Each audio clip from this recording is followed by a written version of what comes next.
constituyente, fast track, reformas y todo esto todo el día lo escuchamos y muchas personas no entienden ni saben de qué se trata tanta cosa. Para esto hemos invitado al profesor David Mendieta, docente universitario de la Universidad de Medellín y abogado constitucionalista, a quien le doy una muy cordial bienvenida. Muchas gracias, Nacho, por la invitación. La primera palabrita, reformas. Este fue el gobierno de las reformas y le dio por hacer reformas en todo el sentido de la palabra, por todos los lados. Reformas que tienen que pasar por un Congreso, se presentan, tienen que pasar por la Cámara, después en el Congreso. Hemos visto esto no es anormal, en todos los gobiernos hay reformas, en todos los gobiernos, dicho muy coloquialmente, las peluquean, las cuadran y las ajustan para que todos queden como contentos. Y eso ha sido así durante toda la historia. En este momento, en ese sentido, no tenemos nada especial que contar. Las reformas continuarán y el presidente está esperando a que pasen como él las quiere. Sí, yo diría que más que el gobierno de las reformas, es el gobierno de los intentos de reforma. Ya es muy diciente. Sí, claro, lo que pasa es que el presidente de la República necesita del Congreso. Y este es un presidente débil frente a nuestro Congreso. Entonces, inicialmente el primer año fue un año donde hubo ciertos resultados. El presidente logra armar una coalición, pero esa coalición fue bastante débil, estaba, la verdad, pegada de nada. Entonces, esa coalición se desbarata y el resultado es la ingobernabilidad. Bueno, entonces, hasta ahí va el asunto de las reformas. Sí, claro. Y se la van enredando. Y ya vamos para el tercer año. Ya se fue la mitad del gobierno. Y entonces ya los congresistas empiezan, hombre, ya vienen elecciones, yo me quiero reelegir. Y este señor no va bien, no está ejecutando nada. La opinión pública, pues, estamos hablando, ¿cómo es? 30, 70, 30% aprobación, 70%. Entonces ahí es cuando ya hay un cálculo político muy interesante. Sí, lo que está viviendo hoy el gobierno y las propuestas constantes de nuestro presidente representan o reflejan su incapacidad de sacar adelante esas reformas. Hay un altísimo nivel de frustración por parte de nuestro presidente. Solo le es aprobada la reforma pensional, se cae la de la salud, se cae la de la educación. En un primer intento la laboral, que claro, la tuvieron que revivir. La laboral, en fin, entonces esas grandes transformaciones a las que se comprometió el presidente en época electoral, pues no han podido llegar o no han podido materializarse. Andrea Sierra le hizo una pregunta, entonces a un presidente, ¿para qué le sirve tener tanta fuerza en la Cámara? Porque en la Cámara sí tiene mucha fuerza. Él tiene apoyo, por lo menos esas reformas. Grande, ¿sí o no? Sí. En el Congreso no, con los senadores no. En el Senado. En el Senado no, pero en la Cámara sí tiene. ¿De qué sirve entonces ser muy fuerte en la Cámara? ¿O no sirve lo nada? Que pasa es que nuestro Congreso es bicameral. Nuestro Congreso está compuesto por Senado y Cámara de Representantes. Los proyectos de ley, que son esos instrumentos, o las leyes que son esos instrumentos para materializar la Constitución, pasan por el Congreso de ser aprobados en 4 debates. 2 en Cámara y 2 en Senado. Entonces puede que las mayorías sean mejores en la Cámara, pero si no logra sacar sus proyectos de acuerdo a lo que establece la Constitución y obtener el número de votos necesarios para sacar un proyecto de ley, entonces sencillamente sus proyectos se archivan. Don José. Profesor, una duda. Dado que el gobierno tiene esas mayorías es en la Cámara, ¿no sería una estrategia efectiva haber arrancado con todos estos proyectos por el Senado? Porque si él arranca en la Cámara se los aprueban, pero cuando llegan al Senado se los tumban. Pero no tendría mucho sentido arrancar sus proyectos, sus grandes propuestas, tanto de reforma constitucional como de leyes, etcétera, etcétera, en el Senado si no cuenta con las mayorías. Es de alguna manera empezar con el pie izquierdo. Entonces, nada, no lleva a ningún punto empezar por el Senado, así se tengan las mayorías en la Cámara. Es que se necesitan las mayorías en ambas cámaras, al menos llegar a consensos. Realmente eso es lo que significa un Congreso. Significa la posibilidad de que en un espacio deliberativo donde está representado el pueblo se puedan aprobar ese tipo de propuestas. María Andrea, usted tenía una pregunta.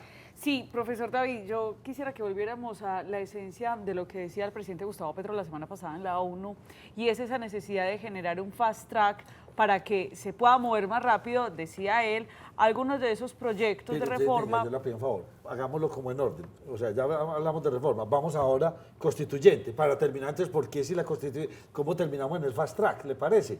Perfecto. Nos salimos de reforma, se la niegan y entonces aparece la bombita de la constituyente. Bueno, para que después terminemos en el fast track. Yo les voy a responder eso de manera coloquial. Hay un dicho popular que dice, cuando uno no sabe para dónde va, cualquier bus le sirve. Sí. Entonces, realmente aquí lo que se denota es una incapacidad de nuestro presidente de sacar adelante esas grandes reformas. Y como no ha podido a través de mecanismos ordinarios, llámense actos legislativos, leyes, entonces en algún momento convocó a la movilización social, pero no tuvo grandes respaldos, luego a asamblea constituyente, en algún momento referendo, ya estamos en fast track. Entonces, esto lo que representa es que nuestro presidente se siente frustrado frente a no poder sacar adelante sus promesas ¿Qué da de más campaña. miedo? ¿Una constituyente o la pregunta que hace María Andrea? Enseguida nos explica usted qué es el fast track. ¿Por qué tenemos tanto miedo a la constituyente? Porque de la constituyente uno no sabe qué puede salir, ¿sí? Una vez se convoca, digamos que se cumplen todos los parámetros del artículo 376 de nuestra Constitución, que es una ley que debe ser aprobada por mayoría absoluta, requiere control de constitucionalidad automático a cargo de nuestra Corte Constitucional y previo al pronunciamiento popular, pero además tiene que tener el visto bueno de una tercera parte del censo electoral, que es un número alto. Hoy estaríamos hablando perfectamente de 14 millones de colombianos. Si se cumpliese todo eso, el primer gran debate que se dará al interior de una asamblea constituyente no es vamos a reformar la salud, vamos a reformar la educación, vamos a reformar la estructura territorial del Estado, sino qué tal si hacemos una nueva constitución. Y conociendo la naturaleza humana, seguramente decidirían hacer una nueva constitución. Ese es el peligro de una asamblea constituyente. No solo puede reformar la constitución, sino hacer una nueva. Y eso tiene implicaciones como fuera todo el Congreso.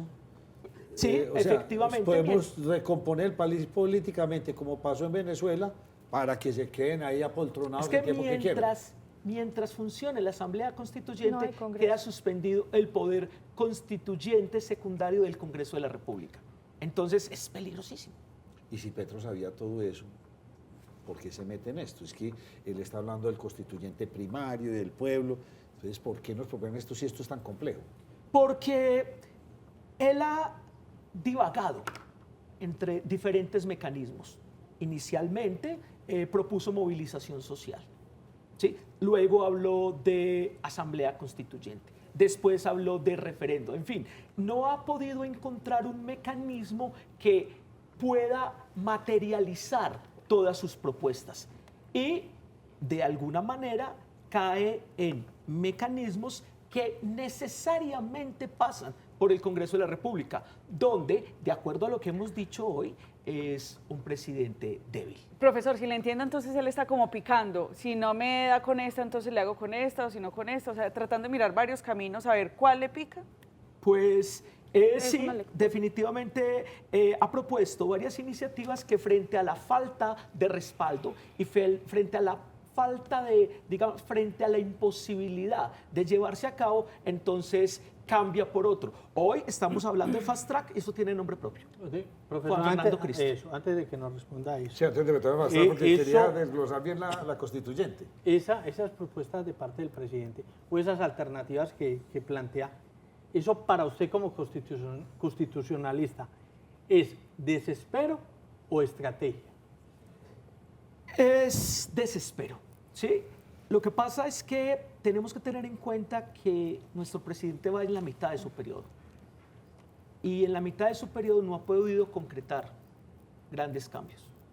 Esos grandes cambios pedidos, prometidos y también necesitados por nuestra sociedad. Entonces, a la mitad del camino, entonces queda la posibilidad o de no cumplir o de cumplir, pero intentarlo de cualquier manera. Y es, creo que la situación que hoy en este momento presenta nuestro presidente. Quiere cumplir, pero no tiene claro cómo. O a como de lugar. Claro. Voy ya con Fast Track. No. Ok. ¿Qué Entonces, tanto requiere Colombia una constitución nueva? ¿O qué tanto No, requiere? no, no, Porque no, entre no. otras, pues sabemos que la constitución nuestra ha sido reformada en cantidades de oportunidades. Sí, tenemos más de Sí. 50 reformas constitucionales Entonces, en 33 años recién cumplidos. Por eso, entonces, ¿qué tanto necesita Colombia una reforma constitucional? Bueno, reformas es posible, porque realmente la reforma es el mecanismo para que la Constitución se actualice de acuerdo a la evolución Entonces, sí se puede de reformar. una sociedad. Reformas sí, nueva Constitución, yo les diría que no. Pero ¿Por qué? Porque la Constitución que tenemos tiene los mecanismos, tiene los instrumentos para hacer grandes cambios sociales. Lo que pasa es que esos grandes cambios sociales, ¿sí?, a través de reformas necesitan altísimos niveles de consenso. Y esos consensos se materializan en el Congreso de la República. entonces, dos preguntas muy claras a raíz de eso. Una, sencilla. ¿A usted le gusta la Constitución del 91? Y la segunda, muchos dicen que no se ha cumplido. ¿Por qué no se ha cumplido la Constitución del 91? Bueno, soy constitucionalista. Mis estudiantes, a la hora de hablar de la reforma constitucional, cuando les digo no a una reforma, no a una nueva constitución, entonces ellos me dicen, claro, porque le tocaría aprenderse la Constitución de nuevo. No, esa no es la razón para defender esta Constitución. Defiendo esta Constitución porque es una Constitución incluyente. Es una Constitución transformadora. En algunos espacios donde me han invitado fuera del país, a la hora de hablar de nuestra Constitución, les digo, piensen en una sociedad que tiene despenalización de la dosis personal desde el 94. Tiene despenalización del aborto en las 3 circunstancias clásicas desde el 2006 y a partir de la semana 24 desde el 2022. Tiene matrimonio entre parejas del mismo sexo desde el 2011 y se materializó a partir del 2015. Y así sucesivamente. Si ustedes miran, parecen normas del primer mundo. Parecen de Suecia, Noruega, Dinamarca. No, es Colombia.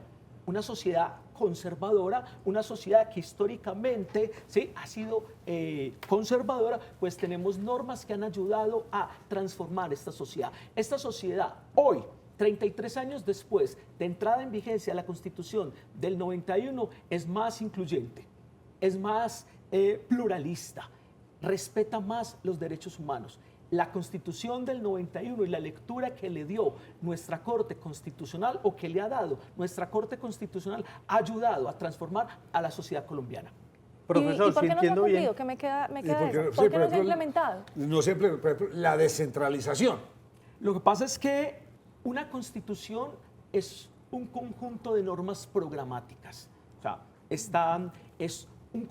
contiene un conjunto de metas, propósitos, ideales. Muchas de ellas, o algunos de ellos, se concretan, otros no. ¿De qué depende? Depende de la voluntad política de, por ejemplo, los partidos políticos. Depende de la sociedad y cuáles son sus decisiones a la hora de ejercer su derecho al voto, cuáles son los candidatos que obtienen su representación en el Congreso de la República, depende de la voluntad de los gobernantes de turno y así sucesivamente. Yo creo que la Constitución en sí misma no cambia una realidad. Si la Constitución en sí misma cambia una realidad, yo tengo la solución para Colombia. Venezuela lo hizo, Bolivia lo hizo, nos cambiamos de nombre, nos ponemos República Pacífica y Honesta de Colombia, pero eso no es posible, ¿sí? No es posible que en sí misma una norma cambie la realidad. ¿La norma ayuda? Sí, la norma ayuda, pero también se necesitan que los grandes problemas de la sociedad sean enfrentados con soluciones reales y efectivas. Profesor, si le entiendo bien, usted nos dice que nosotros estamos en medio de una sociedad conservadora con una constitución liberal como es la del 91. Históricamente fue así. Históricamente fue así. Cuando llegamos a la Constitución del 91 veníamos de una constitución como la de 1886, una constitución que tenía credo religioso, una constitución que fue hecha sin mayores niveles de representación por parte del pueblo, una constitución con toques o tintes autoritarios y venimos a una constitución como la del 91, que es la constitución a nivel histórico con mayor nivel de representación de los diferentes sectores sociales a la hora de ser redactada. Hubo representación de los cristianos, hubo representación de los indígenas, hubo representación de los estudiantes, de los sindicatos, de los partidos políticos tradicionales y, curiosamente, la gran deuda de la Constitución del 91 fue o es con las mujeres. ¿Por qué? Porque no hubo tantas mujeres. 3 mujeres más o menos de 70 delegatarios. Yo le tengo 2 preguntas rápidas para entrar ya en el fast track. Pues me parece que teníamos que chulear esto de chuleado. ¿Cada cuánto debe cambiar un país una constituyente? ¿Y por qué la constitución de Estados Unidos es un librito de este tamaño? Los Estados Unidos que son demasiado prácticos, ¿o qué? ¿Y cuántas reformas tiene la Constitución de Estados Unidos? Que 27. también son contadas, mire. 27. ¿En cuántos años de historia? ¿Son pragmáticos o es? Una.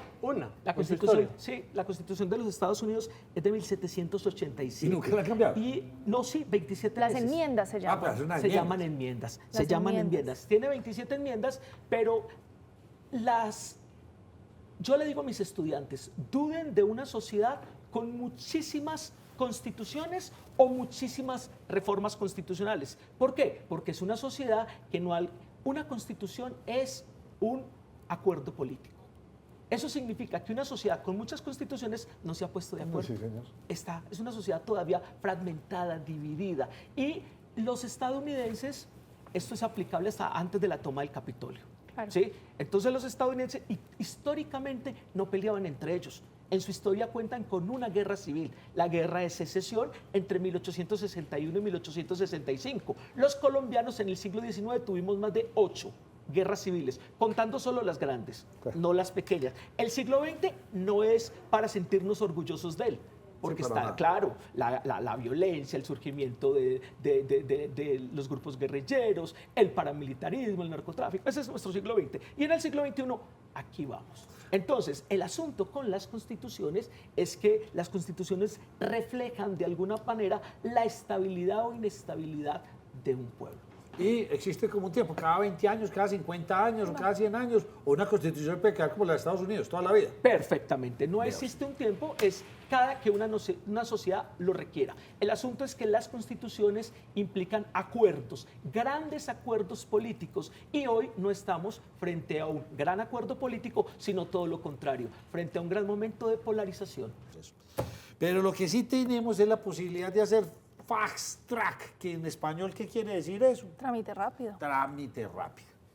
Ahora sí, María Andrea, después de mucho rato, ¿qué quería saber usted? Profesor, Fast track? ¿cómo funciona un fast track en el Congreso que sabemos que empezó a utilizarse justamente en el año 2016, si mal no estoy en la fecha, con el tema del acuerdo de paz, y vuelve ahora, obviamente por el mismo autor, el ministro del Interior, Juan Fernando Cristo? ¿Qué es lo que hace un fast track? Eso es aplicable. en este Pero momento. primero, ¿qué es lo que hace?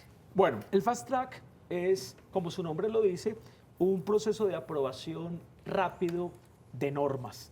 Las leyes en Colombia, constitucionalmente, se aprueban a través de 4 debates y los actos legislativos a través de 8 debates.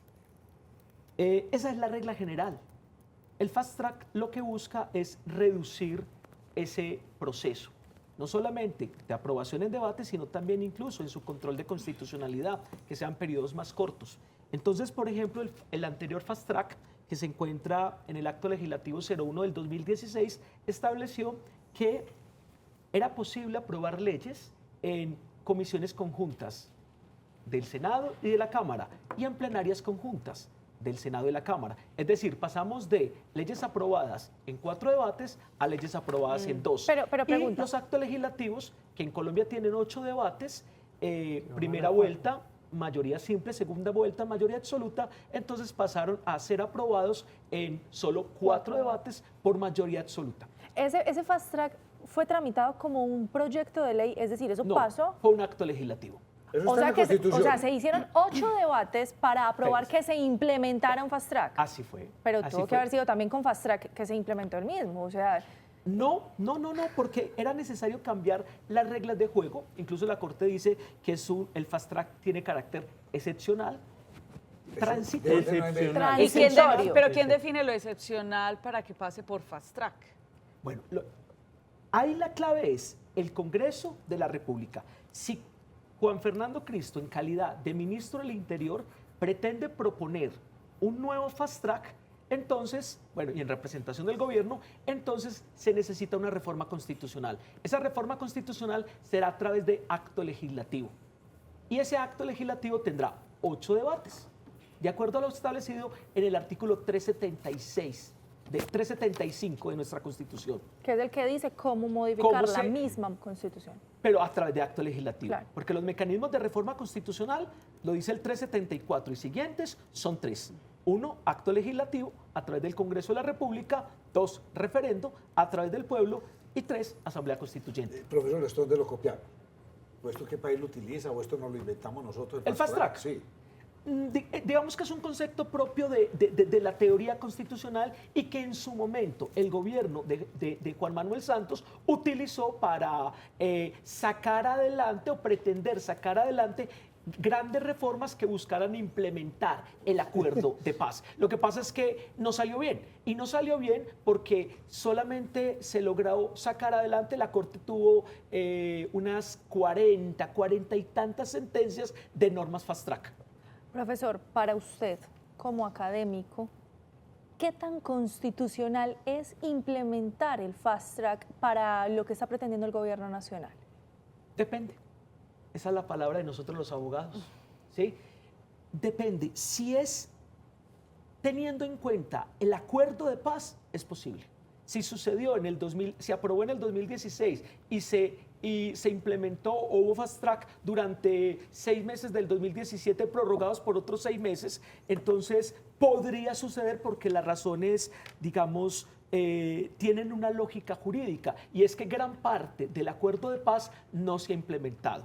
Pero no servirá el fast track para cualquier tipo de reforma constitucional. Entonces, por ejemplo, la reforma a la salud, la reforma a la educación, Eso o no la lo puede paz meter. total. Eso no lo puede meter La en el paz fast track. total. No, la paz total no. Y la paz total no, porque lo que pretende el presidente a través de la paz total se sale del marco establecido por el acuerdo de paz.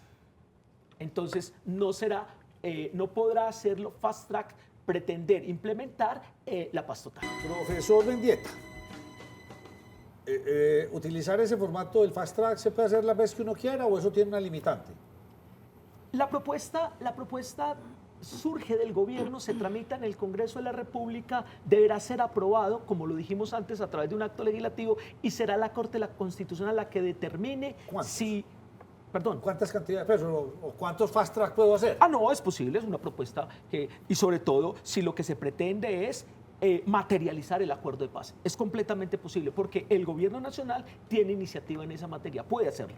Profesor, usted lo dice, detrás del fast track está el señor Juan Fernando Cristo que hizo parte del gobierno de Juan Manuel Santos. ¿Usted considera que está llegando el santismo al gobierno de Petro? No. Lo que pasa es que el anterior ministro del Interior, Velasco, salió bastante desgastado del proceso o del intento de nuestro gobierno de sacar adelante esas grandes reformas. Lo que pretende en este momento Petro y la llegada de Juan Fernando Cristo es intentar el último cartucho, uno de los últimos cartuchos, que será el fast track. Pero, profe, perdóneme. Prada, Benedetti, Roy Barreras, todos los que hacían parte de ese movimiento que apoyaron la reelección de Juan Manuel Santos han hecho parte o están haciendo parte del gobierno nacional. ¿Cómo no creer que se metió el santismo ahí? No, estamos hablando de personajes con una capacidad camaleónica de adaptación, ¿sí? Cuando yo hablo de este tema con mis estudiantes, les hablo de Sieyès. Sieyès fue uno de los líderes de la Revolución Francesa. Estuvo del lado de Robespierre, luego se retiró, estuvo con Napoleón, luego se retiró, estuvo con el restablecimiento de la monarquía. Sieyès fue, digamos que Roy Barreras, Benedetti, ¿sí? Juan Fernando Cristo son los Sieyès de nuestro tiempo. Profe, última pregunta, porque me acabó el tiempo y se me ocurre en este momento. ¿Qué le parece a usted la propuesta del gobernador y qué tanto va a funcionar? ¿Cuál propuesta en especial? Referendo de Referendo. autonomía fiscal. Referendo de economía de... ¿Y cómo Autonomía funciona? fiscal. Hablemos un poquito, qué pena Nacho, de ese camino del referendo. En este momento están recogiendo unas firmas, pero hablemos de esos requisitos iniciales y cuál sería el camino, porque también debe llegar al Bueno, los Congreso. requisitos están en el artículo 378 de la Constitución. Se necesita recoger esas firmas no pueden ser menos del 5% del censo electoral. Se radican, esas firmas son verificadas por parte de nuestra registraduría de la Nación, se cotejan, se verifican que efectivamente correspondan. En caso de corresponder, entonces van al Congreso de la República, allí se tramita una ley. Esa ley requiere para su aprobación mayoría absoluta, tiene control de constitucionalidad automático y previo al pronunciamiento popular por parte de la Corte Constitucional, y en caso de que la Corte diga que la ley es exequible o que la ley es exequible, entonces habrá una fecha donde se adelantará esa consulta, y para que sea válida tiene que participar el 25% del censo electoral. ¿Sí? Tiene que participar. O sea que es un proceso que no es sencillo, es un proceso bastante complejo. Y largo. Perdón. Y largo, en el tiempo. Largo, es un proceso de Perfecto. más de un año, 2 años, que pienso que es cierto que en nuestro país tiene problemas de descentralización. Es cierto que en las regiones es necesario que el Estado haga más presencia en las regiones, pero no tengo muy claro si este sea el mecanismo. ¿Sí? No tengo muy claro si este sea el mecanismo, porque lo veo tan complejo de sacar adelante, tal y como están las fuerzas políticas hoy del país, que creo que es más la intención de nuestro gobernador de tener... Un golpe de opinión. Exactamente, de tener mayor visibilidad, no solo departamental, sino a nivel nacional. Pero un golpe de opinión con Federico, con Char, con Galán, con el alcalde de Cali, con el alcalde de Manizales. O sea, porque es que este país está partido, digamos, Con ideológicamente. Oviedo, Sí. el Concejal. concejal de Bogotá, en fin, sí, pero políticamente en este momento será muy rentable a nivel electoral hacerle oposición a Petro. ¿Le gusta Entonces usted? creo que es parte de todo este conjunto, de este esquema de poner contra las cuerdas a Petro. ¿Le gusta a usted cómo funcionó la institucionalidad en este país? A hoy. No. En este país tenemos problemas de institucionalidad, tenemos problemas, necesitamos. El gran problema, o uno de los grandes problemas de este país es que no hay Estado, no solo en las regiones, sino muchísimas veces en nuestros barrios. Hay ausencia de Estado. Y el problema con la ausencia de Estado es que el vacío es llenado por las élites, lícitas O ilícitas. o ilícitas. ¿Y las IAS cómo las ve? Las IAS. Procuraduría, claro. Contraloría, Sí, Fiscalía. sí. ¿Cómo ve usted las altas cortes? O sea, ¿está funcionando todo este control y todas estas...? Pues curiosamente vienen siendo bastante eficientes. Nuestra Procuraduría, bastante eficiente, nuestra Fiscalía viene de un proceso de investigaciones selectivas, etcétera, etcétera, muy eficiente con ciertos sectores, ¿sí? Con ciertos sectores políticos. Son pero selectivas. investigaciones selectivas y decisiones selectivas. Entonces, no hay problema con que haya decisiones prontas y oportunas. El problema es a unos sí y a otros no.